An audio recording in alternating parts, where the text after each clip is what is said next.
belajar pula tentang syarat-syarat sah solat.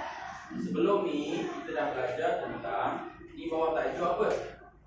Solat fardu. Solat fardu. Kita dah belajar sebelum ni unit 1 pengertian solat. Kemudian kita dah belajar juga unit 2 tentang waktu solat 5 waktu, kan? Kita buat contoh kan, ada tiang, ada matahari, kan? Contoh hari tu. Solat waktu solat 5 waktu. Yang ketiga, minggu lepas kita belajar syarat-syarat wajib solat. Dan hari ini kita belajar syarat-syarat sah solat. Siapa solat subuh pagi tadi? Turun tangan. Siapa solat isyak semalam? Turun tangan. Siapa solat tarawih semalam? Okey. Okey, boleh buka muka 42. Okey, hari ini kita sambung unit keempat, iaitu syarat-syarat sah solat. Siapa tahu apa maksud syarat-syarat sah solat? Apa maksud syarat sah solat?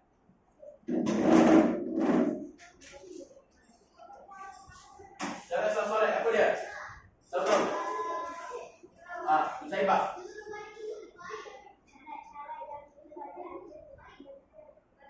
Okey, bagus. Yang lain? Yang lain siapa tahu? Cuba kalau salah tak apa. Ares,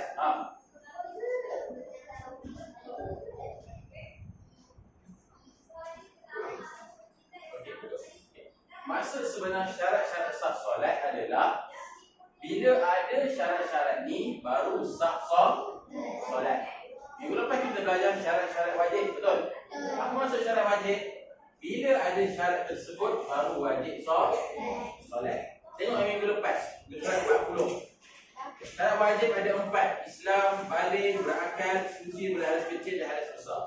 Kalaulah satu tak ada, contoh dia Islam, dia baligh tapi tak berakal, wajib tak solat? Dia kena cukup 4 syarat baru wajib solat. Sama juga surat 42, syarat-syarat sah solat. Bila ada syarat-syarat ni baru sah solat. Awak boleh buat, tapi kalau tak ada syarat tidak sah. Kita tengok syarat yang pertama, baca sama-sama. 1, 2, 3.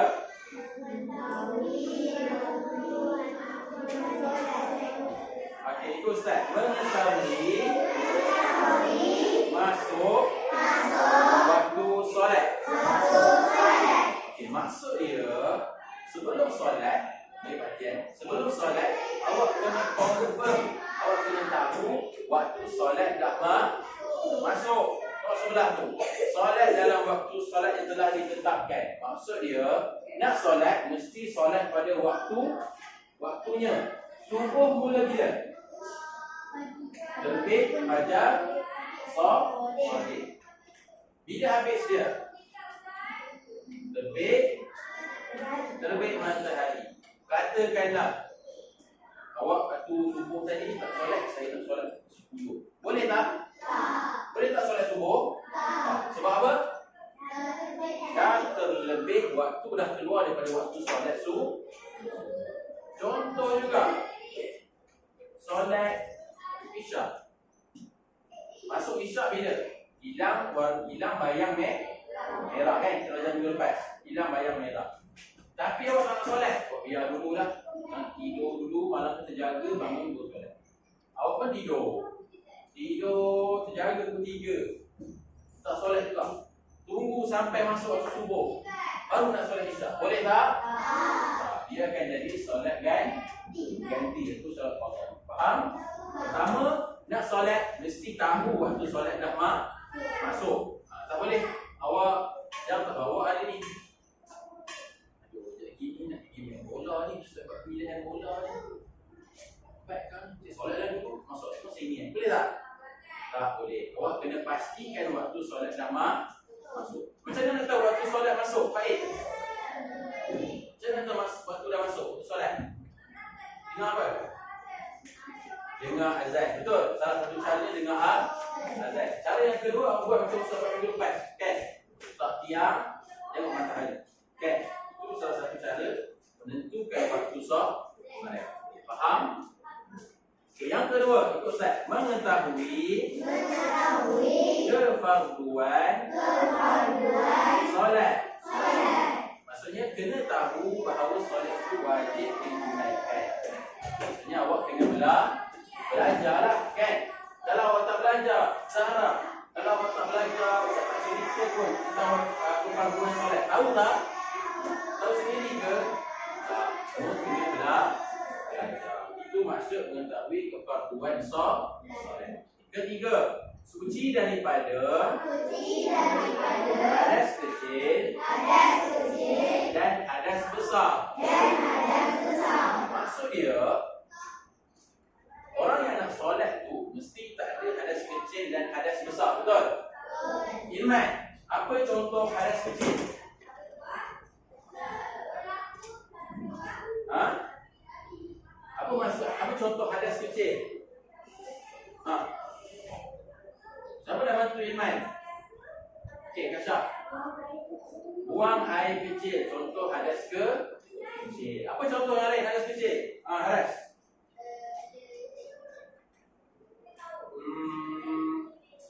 Tak berapa cepat. Ya, apa ni siapa Izzah? Pak Izzah.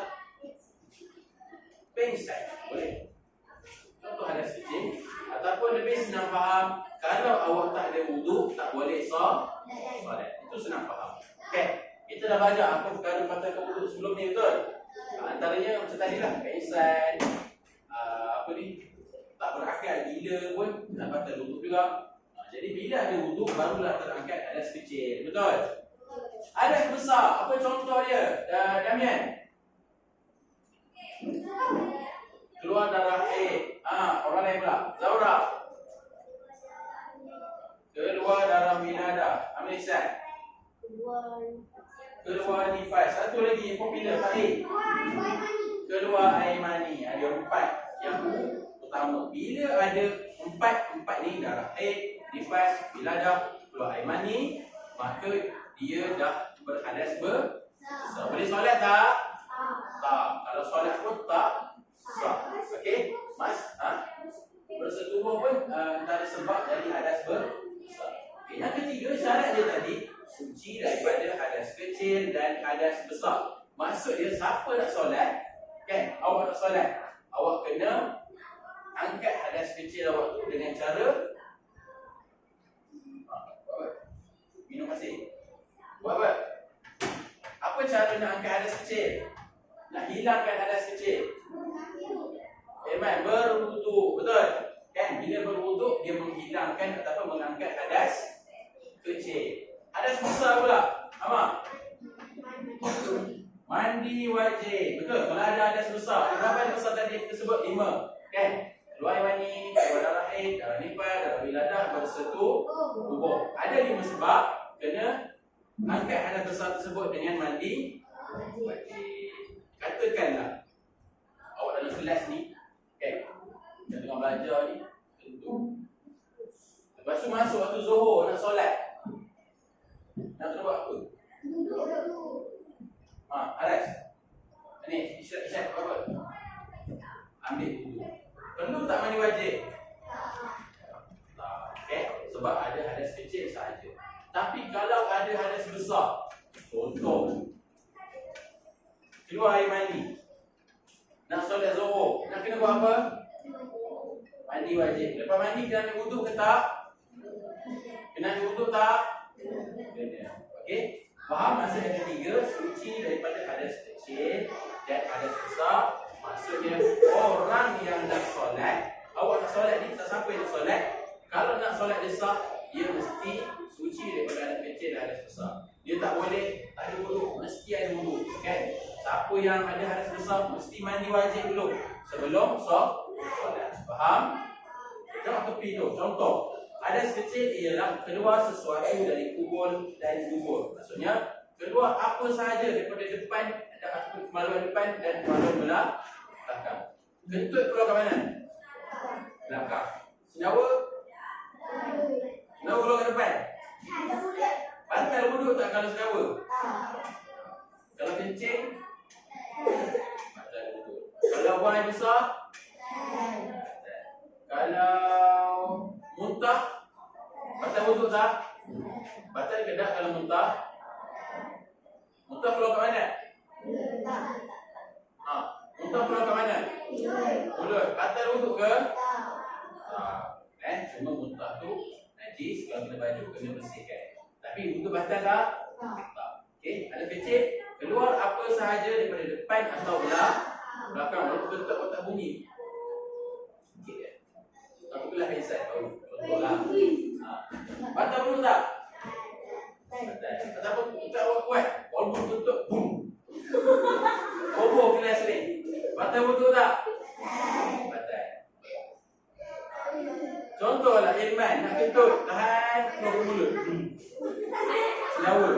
Batal wuduk tak? Tak. Sebab keluar ikut mulut, bukan keluar ikut jalan depan atau belakang. Okey, yang kedua hadas besar. Apa dia? Keluar air mani, haid, bersetubuh dan wiladah. Itulah sebab terjadinya hadas besar. Kita belajar sebelum ni betul. Jadi Ustaz sudah faham apa maksud hadas besar. Okey, keempat. Suci badan. Suci badan. Pakaian. Dan tempat. Daripada najis.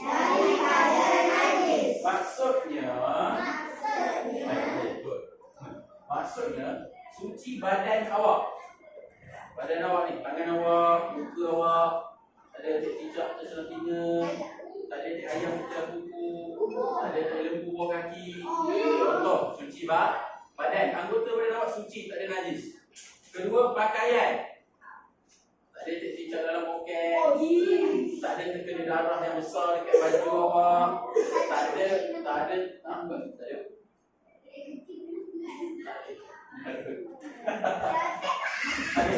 ada apa lagi, tak ada terkena percikan air kencing. Contoh kan, ditanda terkena percikan air kencing.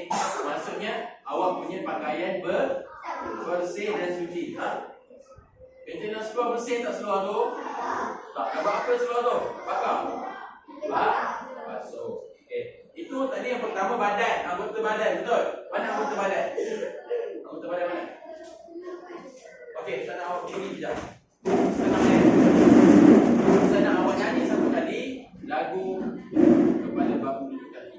1, 2, 3.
Anggota badan. Jadi semua anggota badan awak mesti suci daripada najis. Tak boleh ada najis pada badan.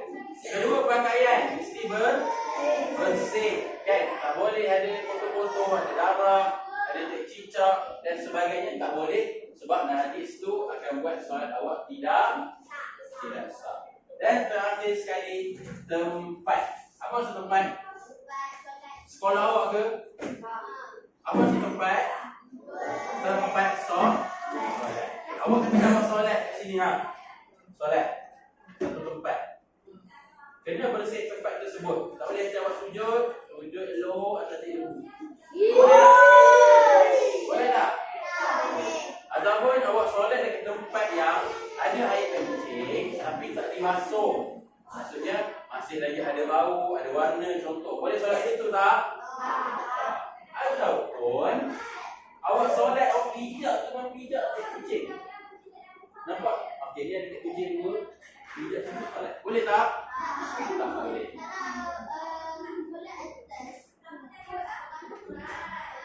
solat ke rukuk atau tanah. Boleh ke tak? Boleh.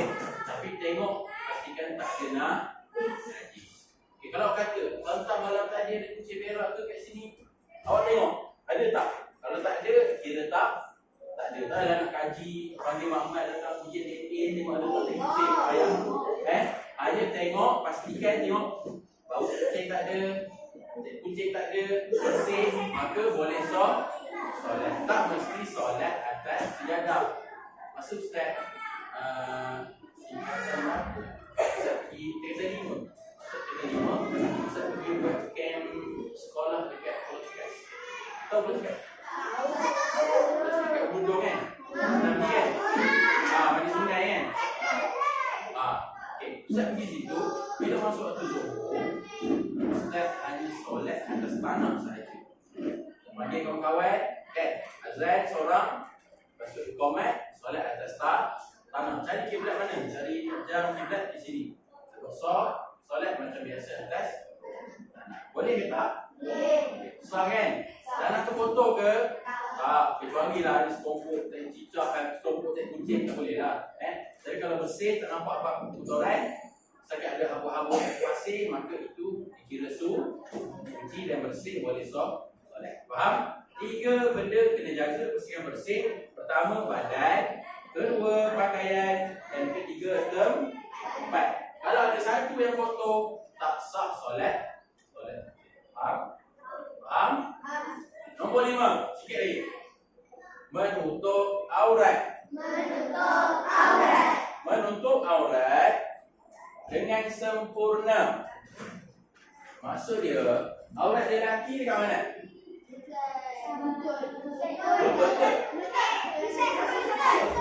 Antara ustaz sehingga lutut, itu yang wajib. Perempuan mana? Seluruh anggota badan kecuali muka dan pergelangan tangan. Itu sahaja yang bukan aurat. Jadi perempuan kena tutuplah kan. Macam orang biasa pakai telekong. Kan pakai telekong tak? Ke pakai kotak banyak? Pakai apa? Telekong kan? Pakai telekong. Macam pakai telekong tu, itu dah dikira menutup aurat. Kain dia labuh kan? Tutup kaki. Kemudian baju tu pun, dari turun pun labuh, tutup aurat. Lelaki pakai kain pelikat kat atas pusat, awak sikit menutup. Boleh tak solat macam tu?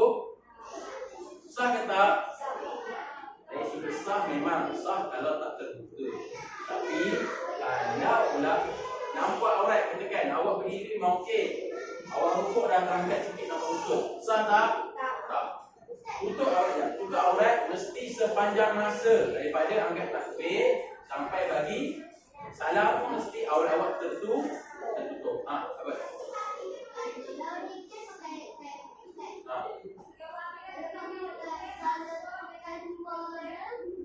Nampak tak? Kalau nampak, tak boleh. Contohlah, surat dia punya kain tu nipis je, mayang pula tepi lampu, nampak sebiji-sebiji, nampak bentuk kaki, bentuk lutut, sah tak? Tak. Kena tutup aurat, tak nampak dalam. Tak kisah pakai seluar dalam ke tidak, tu yang penting menutup aurat. Faham? Yang terakhir, keenam, menghadap kiblat. Menghadap, itu Ustaz, menghadap arah kiblat. Maksud menghadap arah kiblat ni menghadap apa? Menghadap umum Ustaz? Menghadap apa? Menghadap Kaabah. Kaabah ke mana?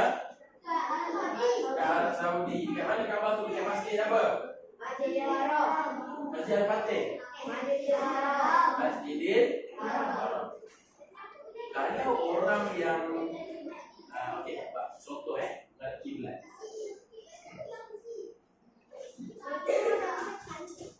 Okey, kita kan di Kaabah.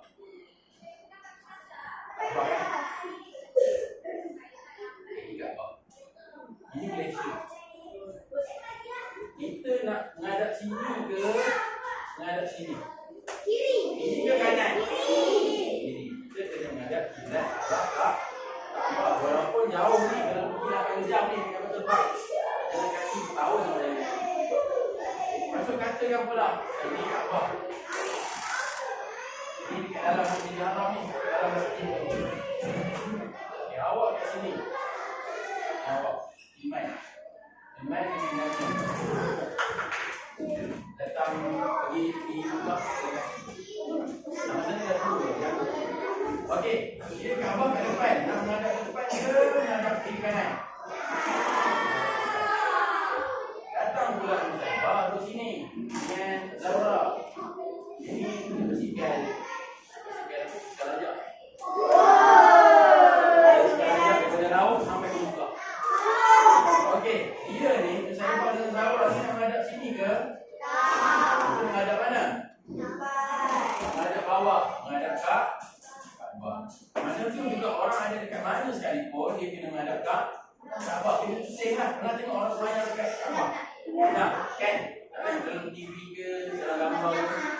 Kaabah kat tengah, orang akan duduk kiri. Contoh Ustaz di sini, Kaabah depan, Ustaz menghadap sini. Siapa duduk sana? Tekan kat sana kan? Mesti menghadap sini. Sebab Kaabah kat tengah. Menghadap kiblat, menghadap arah kiblat menjadi syarat sah solat. Kalau tak ada arah kiblat, tak sah. Kita kat Malaysia macam mana tahu? Nampak tak Kaabah?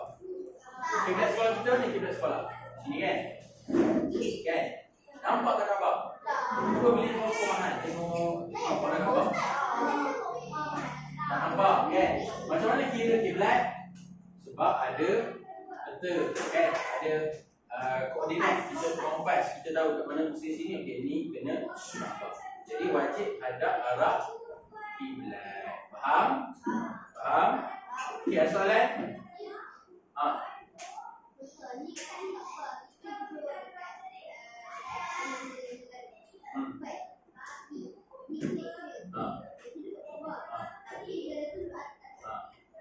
Dia patah balik dekat kiblat. Kita menghadap sana kan? Negara dia dekat sana. Kiblat dekat Kaabah dalam rumah. Dia menghadap kat sini, kita nak Kaabah. Faham? Okey. Duduk keliling mana pun menghadap mesti arah Kaabah. Ambil Syed.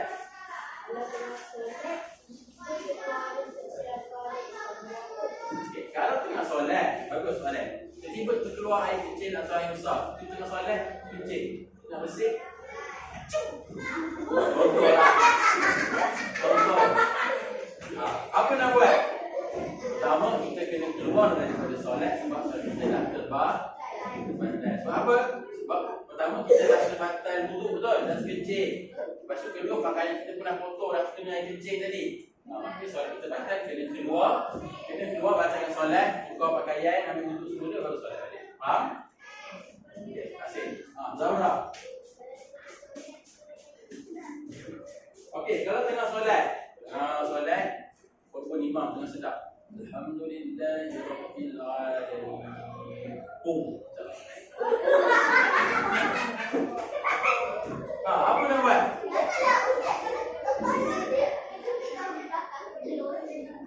Apa nak buat? Pertama, kalau lah sekejap jatuh, terus alik, maka solat tak baik. Tapi kalau cicak tu pakai mesin gun, habis badan ni. Dia pakai mesin gun, dia pukul santai pun cicak, tembak ramai. Habis penuh badan, tak sempat kita tepis, maka batal solat. Tapi kalau satu je, sikit je, terus buang. Batal tak solat? Tak, sebab kita buang dengan faham? Laura faham? Ya, Iman. Last. Kalau tengah solat, tiba kain terselah, nampak aurat, batal tak solat? Contoh, tak bagi contoh. Yusuf, solat tu dibatal. Pakai tablet, jangan pakai solat cukup. Solat, dia nampak angin.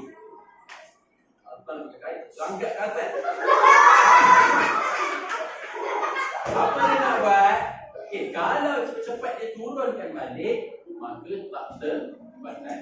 Ataupun perempuan, ni Ainul tengah solat, tiba-tiba anak dia tarik telekong. Dia pakai telekong yang solat.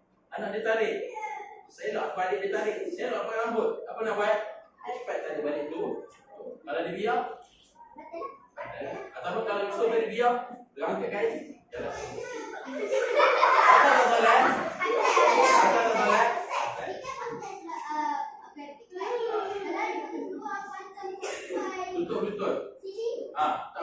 berterangkat macam tu sebab aurat masih ditutup. Dia cerita dia tak pakai apa-apa. Tiba jagat. Kena tutup cepat-cepat. Kalau awak biar dia bagi sejuk, tak. Batal kok. Faham? Okey? Faham? Okey, kalau faham, saya nak buat latihan. Buka surat. Keluarkan buku dia. Buku dia nak buku dia, buku teliti. Buat muka surat 38 sahaja. 38.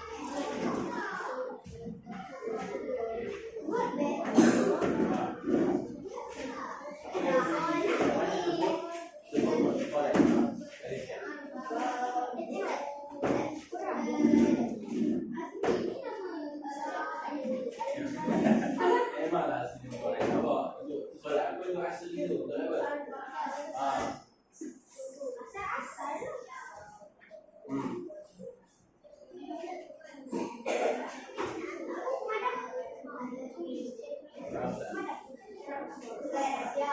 Siap dan siap. Okey.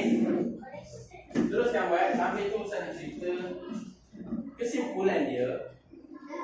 Kita sebagai orang Islam, tengok, kita sebagai orang Islam, awak Islam tak? Islam. Kan? Kita kena ambil berat tentang solat. Walaupun apa yang berlaku, walaupun kita sakit, kita dah belajar kan cara solat baring, belum? Belum saja. Cara solat baring, solat mengiring, solat terlentang, solat isyarat mata, solat isyarat hati. Nak kata Islam suruh solat walaupun apa keadaan. Dan sakit sekalipun, apatah lagi kalau sihat boleh main bola, tiba-tiba solat tak boleh solat. Boleh tak alasan macam tu? Tak nak solat dua keadaan saja. Pertama mati, kedua sakit kena solat, kedua gila. Kalau awak sihat, gila. Tapi selagi awak berakal, selagi awak hidup, kena solat. Okey, faham? Faham? Okey, sekian sekadar itu saja untuk hari ini. Siapkan kerja tu, kejap lagi letak atas meja Ustaz, kejap lagi letak atas meja, nanti kelas hantar ke meja Ustaz. Boleh? Okey? Kejap lagi Ustaz ambil. Kita kelas.